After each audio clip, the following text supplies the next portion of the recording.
Hello students, कैसे हो आप सभी लोग। This is my fifth lecture on human reproduction and आज हम लोग पढ़ने वाले हैं मैमरी ग्लैंड या ब्रेस्ट के बारे में।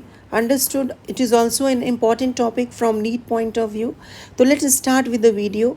जो लोग आज मेरे वीडियो पे न्यू हैं वो लोग प्लीज़ मेरे प्रीवियस वीडियोस जो है एक बार ज़रूर देख लीजिएगा, आपको अच्छे से समझ में आएगा। और इस जो भी हम लोग वीडियोस बना रहे हैं उसमें मैं एनसीईआरटी रीडिंग भी करवाऊंगी आपको साथ साथ, ताकि एक एक लाइन जो एनसीईआरटी का है, एक एक वर्ड जो एनसीईआरटी का है वो आपको ईजिली समझ में आ जाए। So let's start with the video. So we are starting with mammary gland. Okay, हम लोग मैमरी ग्लैंड से स्टार्ट कर रहे हैं।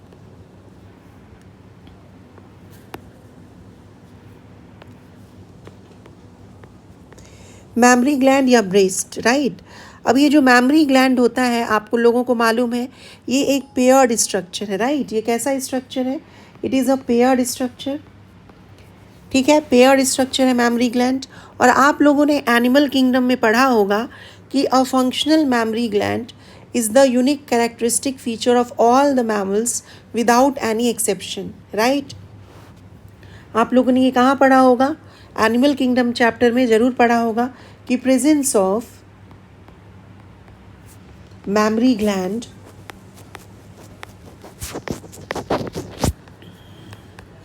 मैमरी ग्लैंड का जो प्रेजेंस है, ठीक है, वो यूनिक कैरेक्टरिस्टिक फीचर है। Is the unique characteristic feature, presence of mammary gland is the unique characteristic feature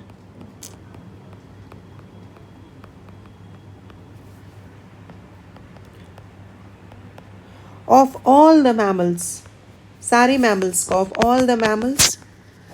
ठीक है, कौन से मैमल्स में? जो भी हमारे फीमेल मैमल्स है, right, without exception. Is this clear? Without exception, इसमें कोई भी एक्सेप्शन नहीं होगा। ठीक है, this is the unique characteristic feature of all the mammals without any exception. तो मैमरी ग्लैंड जो है ये पेयर्ड स्ट्रक्चर है ना, and it is very important structure, क्योंकि मैमरी ग्लैंड के थ्रू ही जो मदर है अपने बच्चे को ब्रेस्ट फीडिंग कराएगी, नरिशमेंट प्रोवाइड कराएगी, नर्चर करेगी। अंडरस्टूड। और ये जो मैमरी ग्लैंड है ये मॉडिफिकेशन होता है स्वेट ग्लैंड का। अंडरस्टूड। मैमरी ग्लैंड जो है it is a modified sweat gland. So ये भी हमें याद रखना है कि it is a modified sweat gland, है ना। स्वेट ग्लैंड को हम और किस नाम से जानते हैं? Sweat gland is also known as sudoriferous gland, है ना। स्वेट ग्लैंड को और किस नाम से जानते हैं? We call it from the name of sudoriferous gland, या इसको आप सुडोरिफिक ग्लैंड भी बोल सकते हो। अंडरस्टूड। इसको आप सुडोरिफिक ग्लैंड भी बोल सकते हो, यानी जो स्वेट ग्लैंड है या सुडोरीफेरस ग्लैंड है उसी के मॉडिफिकेशन से बना हुआ है कौन? Mammary gland. अंडरस्टूड। ये किसका कंपोज्ड है? ये किसका बना हुआ है? So we can say that it is composed of glandular tissue. ये किसका कंपोज्ड है? तो it is composed of glandular tissue. इसमें ग्लैंडुलर टिश्यूज मौजूद होंगे, है ना, जो सिक्रीशन का रोल प्ले करते हैं। और इसमें वेरिएबल अमाउंट ऑफ फैट भी प्रेजेंट होगा। Obviously you know that variable amount of fat जो है, तो फैट के डिपोजिशन के लिए कौन सा हार्मोन रिस्पॉन्सिबल होगा? Obviously we know that it will be estrogen hormone which is actually responsible for deposition of fat in the mammary gland. Understood? Which hormone deposits fat in the breast? So we can write over here also कि कौन सा hormone जो है कि deposit कर रहा है fat? तो एस्ट्रोजन जो है it deposits fat in breast. समझ में आ रहा है? ब्रेस्ट में फैट का डिपोजिशन कौन सा हार्मोन कर रहा है? So you have to remember that is the estrogen hormone. Understood. तो अब हम लोग अगर बात करते हैं, है ना, तो हर ब्रेस्ट में, ठीक है, पहले हम लोग देख लेते हैं जो ब्रेस्ट है it is located over pectoralis majoris muscle या मेजर मसल। अंडरस्टूड। अगर हम लोग डायग्रामेटिकली बात करें ब्रेस्ट का, तो let's draw a diagrammatic view of this. हम लोग उसको देखते हैं। तो सपोज़ यहाँ पे एक मसल है ना, ये मसल है जिसको हम किस नाम से जान रहे हैं? We are calling it by the name pectoralis major muscle.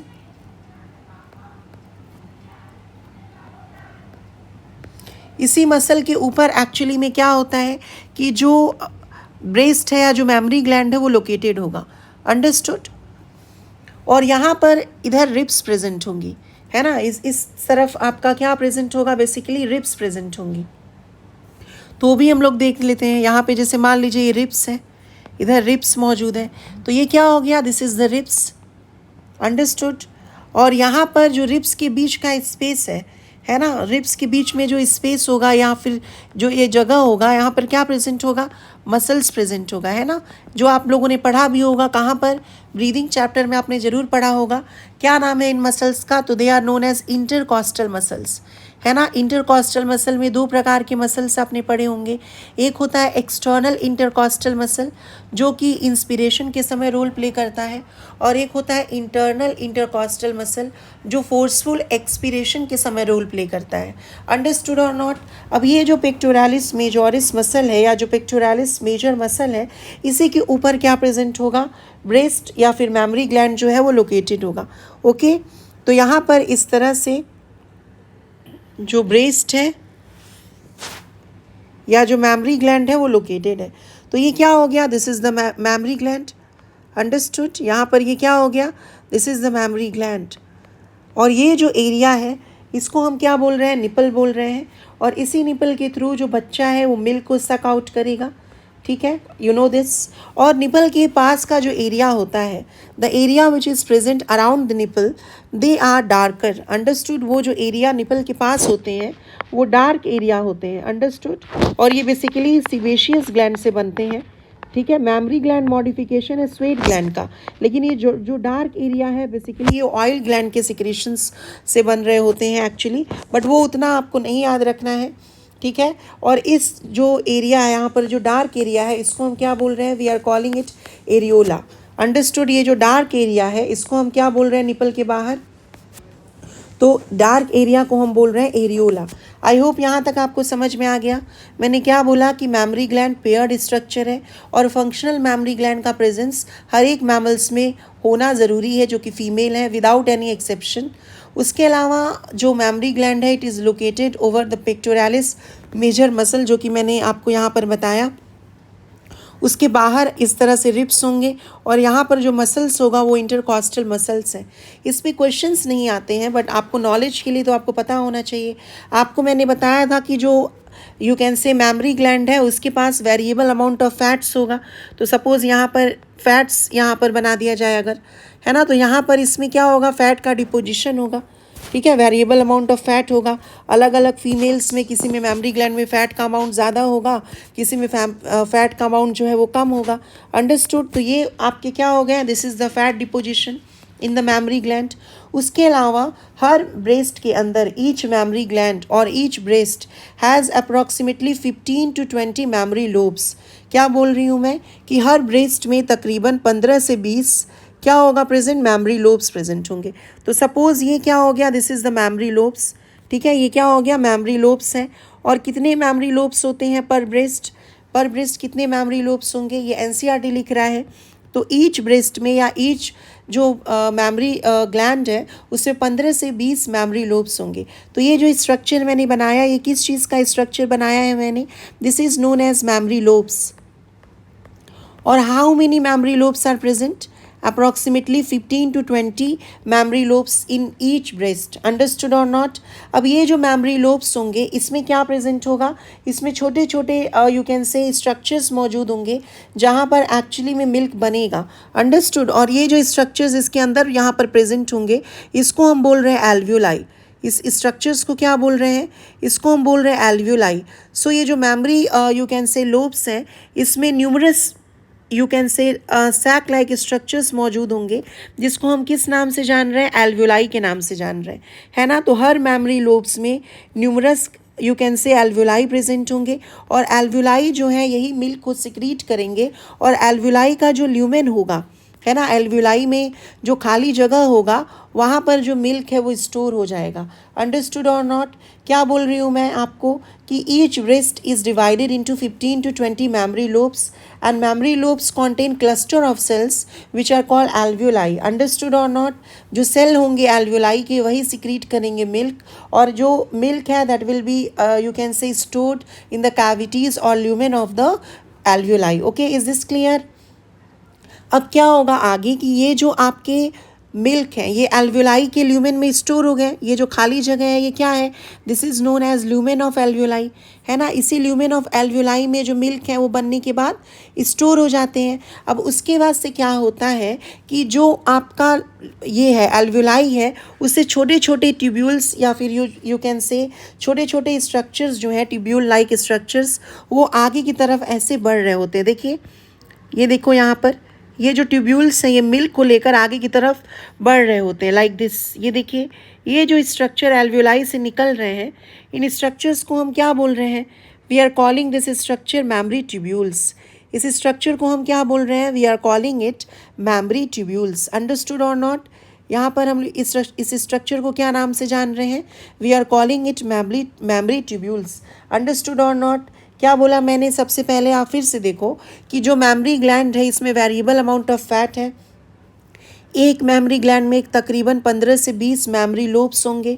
Memory lobes के अंदर बहुत सारे न्यूमरस क्लस्टर ऑफ सेल्स होते हैं, है ना, जिसको हम लोग क्या बोल रहे होते हैं, एल्वुलाई बोल रहे होते हैं। और एल्वुलाई के जो सेल्स होंगे वही सिक्रीट करेंगे मिल्क, और मिल्क सिक्रीट होने के बाद एल्वुलाई का जो ल्यूमेन होगा, एल्वुलाई में जो खाली जगह होगी वहाँ पर मिल्क स्टोर हो जाएगा, राइट। उसके बाद से क्या होता है, ये जो एल्वुलाई हैं they are opening into mammary tubules, right. और ये जो ट्यूब्यूल्स हैं एक्चुअली में ये जो ट्यूब्यूल्स हैं वो आपस में ज्वाइन कर जाएंगे, है ना। ये जो ट्यूब्यूल्स हैं आपस में, ये देखो यहाँ पर ये जो ट्यूब्यूल्स हैं वो आपस में ज्वाइन कर रहे हैं।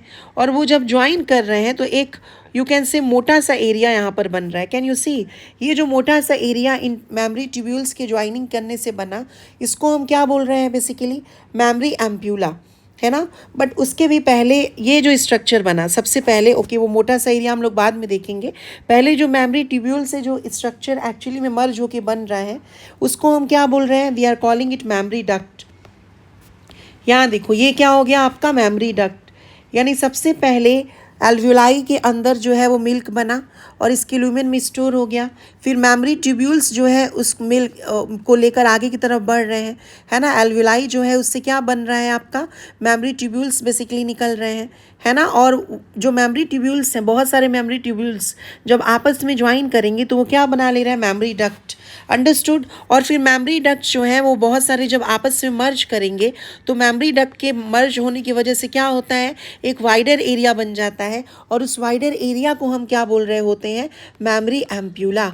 अंडरस्टूड और नॉट। तो सबसे पहले आपने क्या समझा, आपको पाथवे अगर याद रखना है तो सबसे पहले एल्वुलाई, देखिए एल्वुलाई के बाद मेमोरी ट्यूब्यूल्स, मेमोरी ट्यूब्यूल्स के बाद बहुत सारे मेमोरी ट्यूब्यूल आपस में मिल के बना रहे हैं मेमोरी डक्ट। और मेमोरी डक्ट जो है वो वाइडर एरिया में ओपन हो रहा है जिसको हम बोल रहे हैं मेमोरी एम्प्यूला।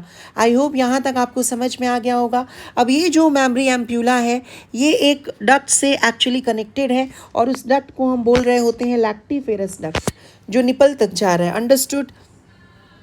तो ये जो डक्ट है जो निपल तक जा रहा है इस डक्ट को हम क्या बोल रहे हैं, लैक्टिफेरस डक्ट। अंडरस्टूड। ये डक्ट कहाँ तक जा रहा है, निपल तक जा रहा है और निपल के थ्रू फिर क्या हो जा रहा है, मिल्क जो है it is sucked out. Understood. Milk जो है वो क्या हो जा रहा है, सक आउट हो जा रहा है। आई होप ये बात समझ में आ गई होगी। मिल्क को बनाने के लिए जो हार्मोन रिस्पॉन्सिबल है that is prolactin. Prolactin hormone जो कि एंटीरियर पिट्यूटरी ग्लैंड का हार्मोन है that is responsible for the synthesis और production of milk in the memory gland. लेकिन अगर मिल्क को बाहर निकालने की बात करें, मिल्क को इजेक्ट आउट करने की अगर हम बात करें, मिल्क लेट डाउन हार्मोन अगर हम लोग बात करें कि निपल से कौन सा हार्मोन जो है वो मिल्क को बाहर निकालेगा, देन दैट इज़ ऑक्सीटोसिन। समझ में आ रहा है कि नहीं। मिल्क इजेक्शन हार्मोन या milk let down hormone is oxytocin which is actually synthesised in the hypothalamus and stored in the posterior pituitary or pars nervosa. I hope यहाँ तक आपको बात समझ में आ गई होगी। इज दिस क्लियर और नॉट। फिर से मैं बोल दे रही हूँ आपको ताकि आपको और अच्छे से समझ में आ जाए कि एक ब्रेस्ट के अंदर करीब 15 से 20 जो होते हैं मेमोरी लोब्स होते हैं। मेमोरी लोब्स के अंदर क्लस्टर ऑफ सेल्स मौजूद होता है जिसको हम बोल रहे होते हैं एल्वुलाई। और एल्वुलाई के जो सेल्स हैं वो मिल्क सिक्रीट करके एल्वुलाई के ल्यूमेन में डाल देते हैं। समझ में आ रहा है। अब उसके बाद से क्या होता है कि ये जो एल्वुलाई हैं they will open in the mammary tubules. देखिए ये मेमोरी ट्यूब्यूल्स में ओपन हुए and the tubules of each lobe, हर लोब का, है ना, इस लोब का भी देखिए यहाँ पे ये एक लोब का ट्यूब्यूल है, ये आपस में जुड़ेगा, है ना। The tubules of each lobe will join. देखिए यहाँ पे ये जो एक लोब का ट्यूब्यूल है वो आपस में ज्वाइन किया, और जहाँ पर ज्वाइनिंग हुई उस पर्टिकुलर जगह को क्या बोल रहे हैं, इसको हम क्या बोल रहे हैं, मेमोरी डक्ट, है ना। इस लोब का जो ट्यूब्यूल से वो जब ज्वाइन हुआ तो ये इसका मेमोरी डक्ट है, ये इसका मेमोरी डक्ट है, यस और नो। और सेवरल मेमोरी डक्ट जो हैं जब वो ज्वाइन किए तो एक वाइडर एरिया बना जिसको हम क्या बोल रहे हैं, मेमोरी एम्प्यूला बोल रहे हैं। और ये जो मेमोरी एम्प्यूला है it is connected to lactiferous duct, और लैक्टिफेरस डक्ट्स के जो है वो निपल तक जाएगा, through which the milk is sucked out. समझ में आ गया कि नहीं आ गया। तो अगर हम लोग बात करें बेसिकली यू कैन से पाथवे के बारे में कि मिल्क का जो पाथवे है वो क्या, आपने उसमें आपने क्या सीखा, तो हम लोग यहाँ पे पहले तो ये लिख सकते हैं कि ईच ब्रेस्ट, ठीक है, हैज़ अप्रॉक्सीमेटली 15 से 20 मेमोरी लोब्स। यानी एक फीमेल के अंदर कितने मेमोरी लोब्स होंगे, तो इसका नंबर जो है वो डबल हो जाएगा। एक फीमेल के अंदर अगर हम लोग बात करेंगे तो it will be approximately 30 to 40, क्योंकि obviously the number of mammary gland is 2, it is paired structure, है ना। एंड ईच लोब कॉन्टेन्स, हर लोब में क्या होगा, each lobe contains what, cluster of cells, है ना, क्लस्टर ऑफ सेल्स। और उसी क्लस्टर ऑफ सेल्स को हम क्या बोल रहे हैं, we are calling it alveoli. और एल्व्यूलाई के जो सेल्स है they are actually producing the milk, yes or no. तो एल्व्यूलाई को हम लोग बोल सकते हैं they are the milk secreting cell, and milk जो है वो एल्व्यूलाई के ल्यूमेन में जाकर स्टोर हो जाता है, अंडरस्टूड। उसके बाद से जो एल्व्यूलाई है वो, अगर हम लोग बात करें basically pathway of milk, milk का पाथवे क्या होगा उसके बारे में अगर हम लोग बात करते हैं, पाथवे ऑफ मिल्क, मिल्क जो है उसका, उसके सिक्रीशन का अगर हम पाथवे के बारे में बात करें तो वो कैसा होगा या क्या होगा, तो वी नो दैट मिल्क जो है वो स्टोर कहाँ पर है, तो milk is stored in lumen of alveoli. Alveoli में जो खाली जगह है उसको हम ल्यूमेन बोल रहे हैं, और उसी में मिल्क जो है वो क्या है, स्टोर्ड है। Any doubt. उसके बाद से जो एल्व्यूलाई है, एल्व्यूलाई जो है ये कहाँ ओपन हो रही है, alveoli opens into mammary tubules. आपने देखा है ना, एक लोब का, एक मेमोरी लोब का जो एल्व्यूलाई है वो आपस में जुड़ेगा और क्या बना लेगा, आपका बहुत सारा मेमोरी ट्यूब्यूल्स बनाएगा। और एक लोब का जब मेमोरी ट्यूब्यूल्स आपस में सारे जुड़ जाएंगे, बाहर इस तरह से ऐसे निकल रहे हैं, तो वो क्या बना लेंगे फिर, मेमोरी डक्ट, है ना। Memory tubules of each lobe, please remember this line, memory tubules जो है, memory tubules of each lobe, हर लोब के जो मेमोरी ट्यूब्यूल है they joins to form what, memory duct. वो ज्वाइन करके क्या बना लेंगे, मेमोरी डक्ट, अंडरस्टूड। और सेवरल मेमोरी डक्ट, कई सारे जब मेमोरी डक्ट होंगे वो ज्वाइन करके क्या बना लेंगे, mammary ampulla, wider region, several memory duct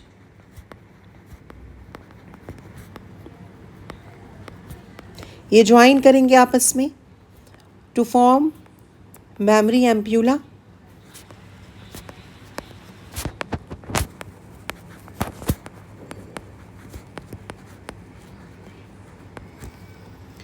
and ये जो मेमोरी एम्प्यूला है ये किससे कनेक्टेड है, लैक्टिफेरस डक्ट से, अंडरस्टूड। मेमोरी एम्प्यूला जो है, ये जो मेमोरी एम्प्यूला है it is connected to what, ये किससे कनेक्टेड है, it is connected to lactiferous duct, understood, lactiferous duct. और इसी के through milk is sucked out, through which milk is sucked out, right, through which milk जो है वो बाहर निकलेगा, सक्ड आउट होगा, through which milk is sucked out, understood और नॉट। फिर से मैं एक बार आपको बता रही हूँ, जो लोगों को नहीं समझ में आया या डिफ़िकल्टी हो रही है वो फिर से सुनिए। जो मेमोरी ग्लैंड है it is a modification of sweat gland. देखिए यहाँ पे मॉडिफिकेशन किसका है, ये स्वेट ग्लैंड का मॉडिफिकेशन है, पेयर्ड स्ट्रक्चर है और यूनिक कैरेक्टरिस्टिक फीचर है सारे मैमल्स का विदाउट एनी एक्सेप्शन। ओके उसके बाद से इसमें वेरिएबल अमाउंट ऑफ फैट है और ग्लैंडुलर टिश्यूज़ भी है। ये पेक्टोरालिस मेजर मसल के पास लोकेटेड है, उसी से चिपका हुआ है। उसके पीछे रिब्स होगा और रिब्स के बीच में जो मसल होते हैं उसको इंटरकॉस्टल मसल्स बोलते हैं।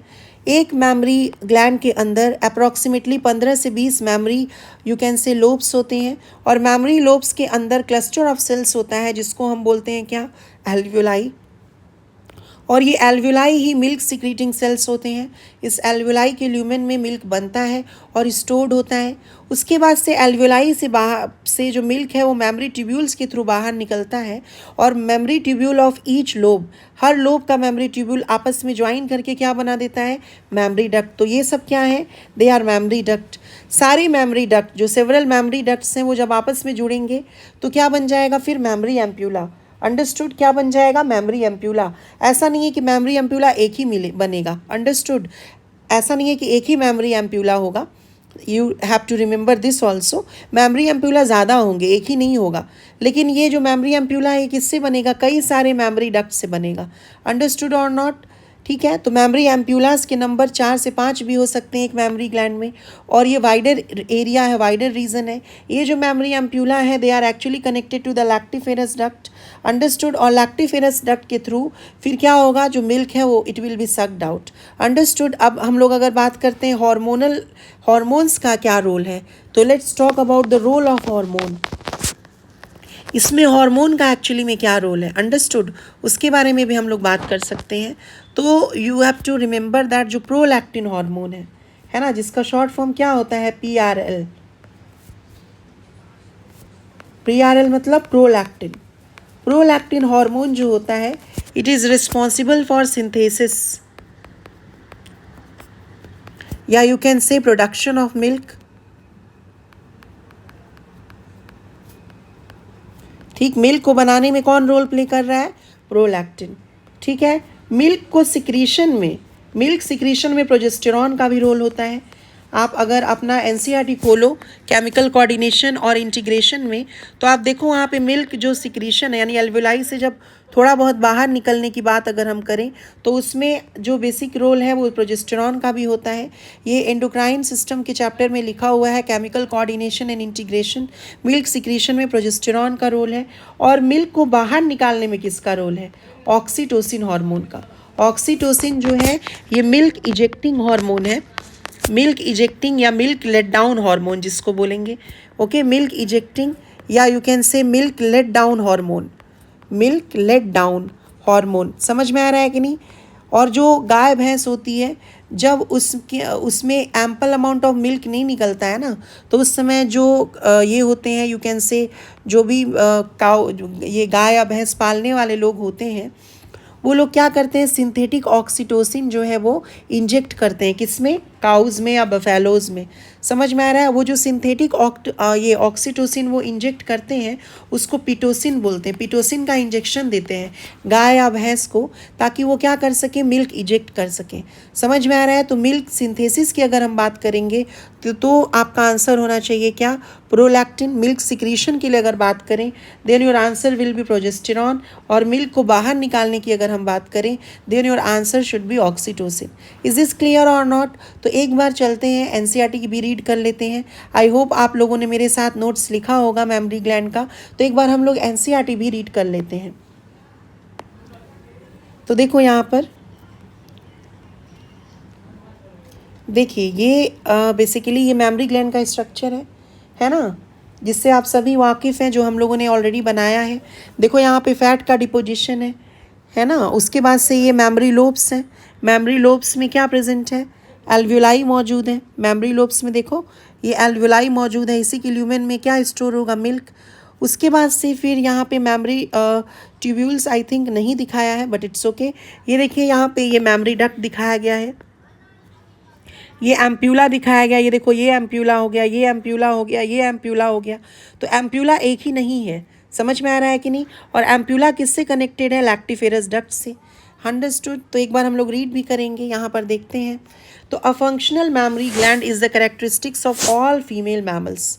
समझ में आ रहा है, ये बहुत बहुत इंपॉर्टेंट बात है। अगर आप लोग जो है वो एनिमल किंगडम पढ़े हो तो आपने पढ़ा होगा कि मेमरी ग्लैंड और डायफ्राम, ये एक्सेप्शनल यूनिक फीचर है किसका, मैमल्स का, विदाउट एनी एक्सेप्शन, इसमें कोई एक्सेप्शन नहीं है। अंडरस्टूड और नॉट, मस्कुलर डायफ्राम और फंक्शनल मेमोरी ग्लैंड ये सारे मैमल्स में प्रेजेंट होगा without any exception. The memory gland are paired structure, ये भी आपको मालूम है, या इसको हम ब्रेस्ट भी बोलते हैं, that contains glandular tissue and variable amount of fat. Fat deposit करने के लिए जिस हार्मोन का काम है उसको हम क्या बोल रहे होते हैं, estrogen hormone. The glandular tissue of each breast is divided into 15 to 20 memory lobes, यानी कि अगर एक फीमेल में पूछा जाएगा एक फीमेल में कितना मेमोरी लोब्स होगा, then your answer will be 30 to 40 ml मतलब मेमोरी लोब्स। क्यों? क्योंकि एक ब्रेस्ट में 15 से 20 मेमोरी लोब्स होता है, तो ऑब्वियस सी बात है एक फीमेल में 30 से 40 मेमोरी लोब्स होगा, और उस मेमोरी लोब्स में क्लस्टर ऑफ सेल्स होंगे, और उस क्लस्टर ऑफ सेल्स को हम एल्वियोलाई बोलेंगे। Yes or no?